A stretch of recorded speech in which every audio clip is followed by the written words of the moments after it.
Retrouvez Embarqué, l'émission qui vous emmène dans les coulisses du transport en car et bus. Avec Iveco Bus, numéro 2 européen des bus et des cars. Keolis Autocar Planche, l'acteur majeur du transport public de voyageurs. Et Keolis Lyon, l'opérateur du réseau TCL, filiale de Keolis Group, le leader européen du transport.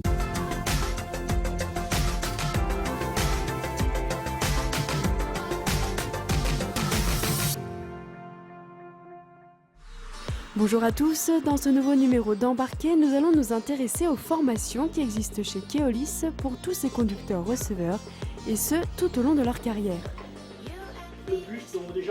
Chaque année, Keolis Lyon investit de plus en plus dans la formation professionnelle de ses salariés. En tout, ce sont pas moins de 15 000 jours de formation qui ont été mis en place en 2015, et qu'ils soient stagiaires ou salariés, ils étaient près de 10 000 à en avoir bénéficié. Des chiffres en constante augmentation qui témoignent de la volonté de l'entreprise de préparer au mieux ses conducteurs aux caractéristiques du métier et aux évolutions techniques. Aujourd'hui, le métier a beaucoup évolué. Techniquement, c'est un métier qui a beaucoup également changé. Donc on a besoin d'avoir des conducteurs qui soient capables rapidement de s'adapter et de bien connaître leur mission. En 2015, sur les 267 personnes embauchées en CDI, 188 l'ont été en tant que conducteurs-receveurs, dont plus de la moitié ne possédaient pas leur permis D.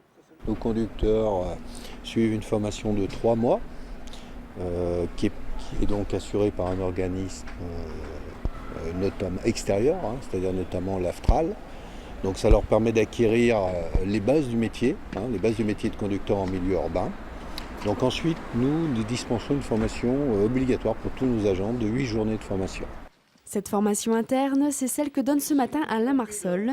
Divisée entre théorie et pratique, elle s'adresse à tous les nouveaux embauchés conducteurs-receveurs. Une formation initiale donc, qui consiste à apprendre le métier de receveur, donc relever un service, faire des constats amiables le moins possible, connaître le métier du receveur. Puis après, ils ont une semaine de conduite, donc là pour apprendre tout ce qui est matériel, donc connaître tous les bus qu'on a à notre disposition, parce qu'il y a plusieurs modèles de bus. Donc, et au bout de cette semaine-là, après ils ont un examen à passer, donc sur leur première formation en initiale et sur leur formation de conducteur-receveur, donc pour avoir une bonne note et pour pouvoir être embauché. Donc, à bien regarder votre position. C'est ce que je voulais, c'était mon cursus, c'est ce que je souhaitais, apprendre un nouveau métier, parce que moi je suis dans un autre domaine commercial, donc j'ai tout appris, voilà. Et là j'ai encore à apprendre cette semaine avec des gens en interne qui vont apprendre toutes les facettes du métier, que ce soit autant au niveau de la conduite que de la réglementation, voilà, à suivre pendant toute ma carrière après. Je souhaite très longue. Une fois que tout cela est validé, les nouveaux embauchés commencent réellement leur carrière de conducteur-receveur. Afin que les débuts se fassent en douceur et sans trop de pression, chaque nouveau débutant est accompagné tout au long de son intégration par un tuteur.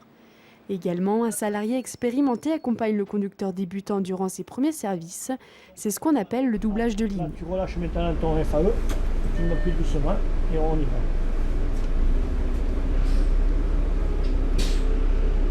Bonjour. Là, on va passer entre les deux bus là-bas. Même si les formations sont très présentes et importantes en début de carrière, elles le sont tout autant les années suivantes. Afin de permettre aux conducteurs-receveurs de continuer à améliorer leur conduite sans risque, une formation sur simulateur est accessible aux salariés.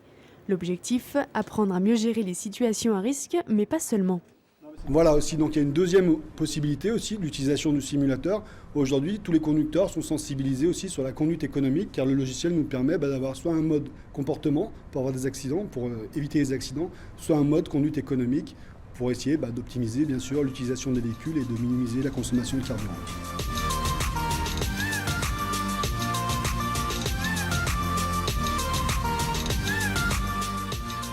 16 ans que je suis chez Keolis Lyon, donc ça fait 16 ans que j'ai suivi plein de formations en interne, parce que c'est une entreprise qui, pas à pas, aide toujours son personnel à évoluer, puisque le matériel évolue.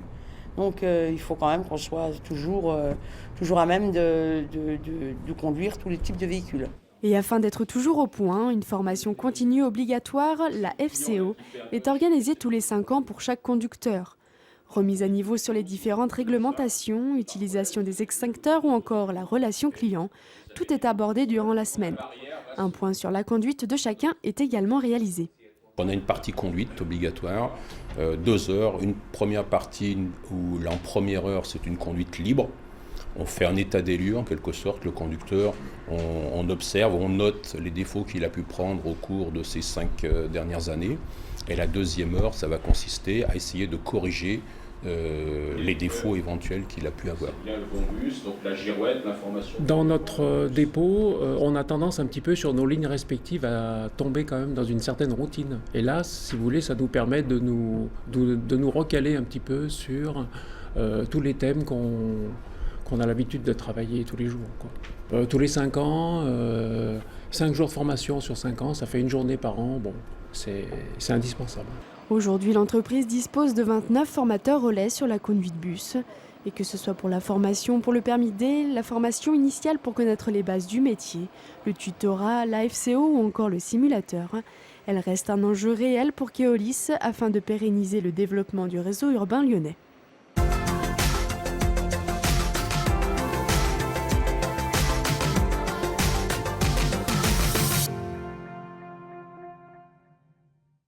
Retrouvez Embarqué, l'émission qui vous emmène dans les coulisses du transport en car et bus. Avec Iveco Bus, numéro 2 européen des bus et des cars. Keolis Autocar Planche, l'acteur majeur du transport public de voyageurs. Et Keolis Lyon, l'opérateur du réseau TCL, filiale de Keolis Group, le leader européen du transport.